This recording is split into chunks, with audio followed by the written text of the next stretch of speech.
আসসালামু আলাইকুম রহমতুল্লাহি ওয়া বারাকাতুহু। দেশ এবং প্রবাদ যে যেখানে বসে আজকের এই ভিডিও দেখবেন সবাইকে আন্তরিক শুভেচ্ছা অভিনন্দন। প্রিয় দর্শক, আশা করি সবাই ভালো আছেন। আমি তো আমার সব হারাইছি, বাবা আমার ভাই সব হারাইছি। আমি তো জানি মানুষের হারানোর বেদনা কি, আমার থেকে আর কেউ বেশি চায় না। যারা এখনো অসুস্থ তাদের চিকিৎসা চলছে। আল্লাহ রাব্বুল আলামিনের কাছে দোয়া করি তারা সুস্থ হয়ে উঠুক এবং এর জন্য চিকিৎসায় যা দরকার হবে সবই আমরা করব। এই যে একটা অস্বাভাবিক পরিস্থিতির সৃষ্টি করা আর হাসপাতালে আক্রমণ, কোভিড হাসপাতাল সেটা তো আপনারা জানেন পুড়িয়ে দিয়েছে।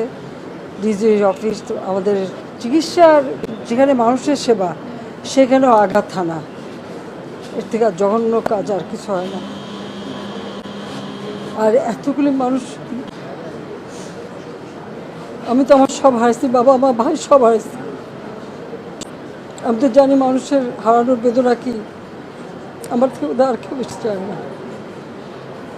আমি চাচ্ছিলাম দেশের শান্তি থাকবে, দেশের মানুষের উন্নতি হবে, দেশের মানুষ সুন্দরভাবে বাঁচবে। আমি সব দিকে ব্যবস্থা করেছি। আর মনে হলো যেন মানুষের সেবা করার যা যা সবই নষ্ট করবে, সবই ধ্বংস করে দেবে, সবই পোড়াবে। এই জামাত, শিবির, বিএনপি, ছাত্রদল,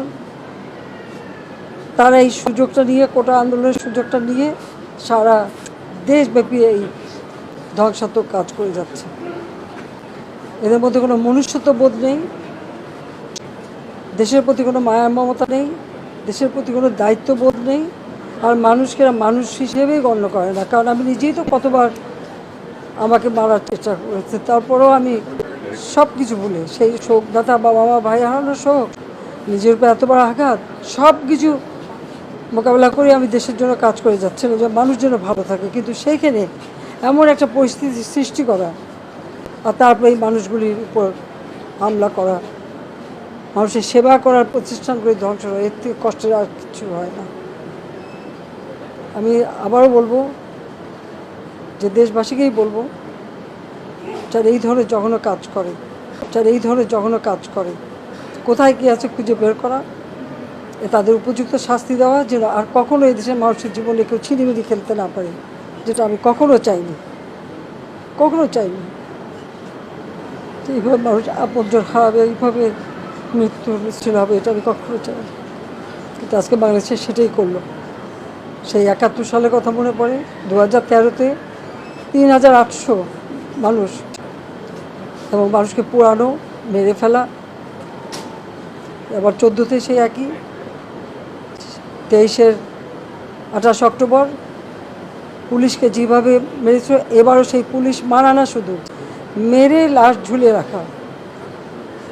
আওয়ামী লীগের আমাদের গাজীপুরের, তাকে মেরে ঝুলিয়ে রাখা, এ কী বর্বরতা, এ কী জঘন্য, এদের কোনো মনুষ্যত্ব বোধ নেই।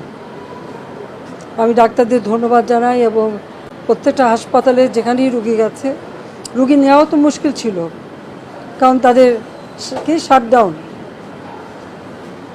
যার ফলে যে রাস্তায় রাস্তায় বাধা দেওয়া, অ্যাম্বুলেন্স নিতে গেলেও বাধা,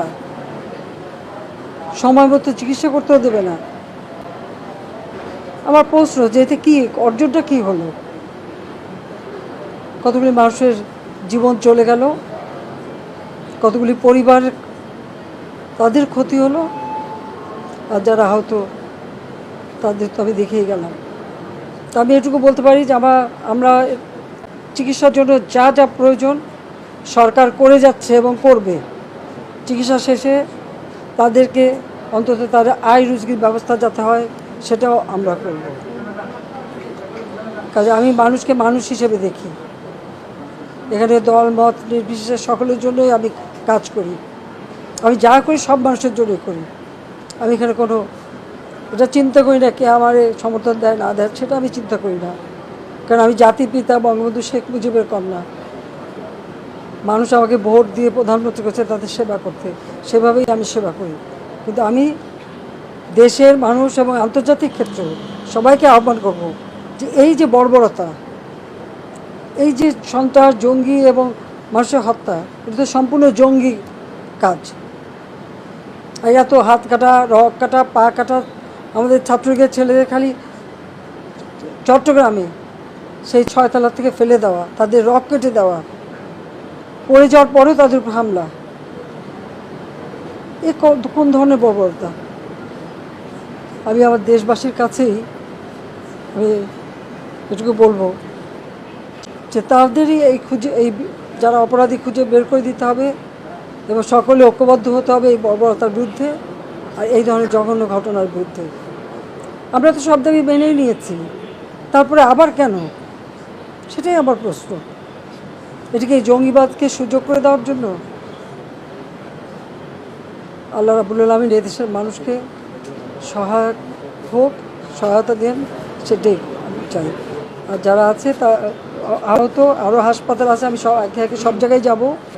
দেশবাসীকে বলে আপনারা দোয়া করেন যেন এই যে জঙ্গিবাদ আর জুলুম, এর হাত থেকে যেন মানুষ মুক্তি পায়, মানুষের জীবন যেন শান্তি আসে। আপনাদের সবাইকে ধন্যবাদ।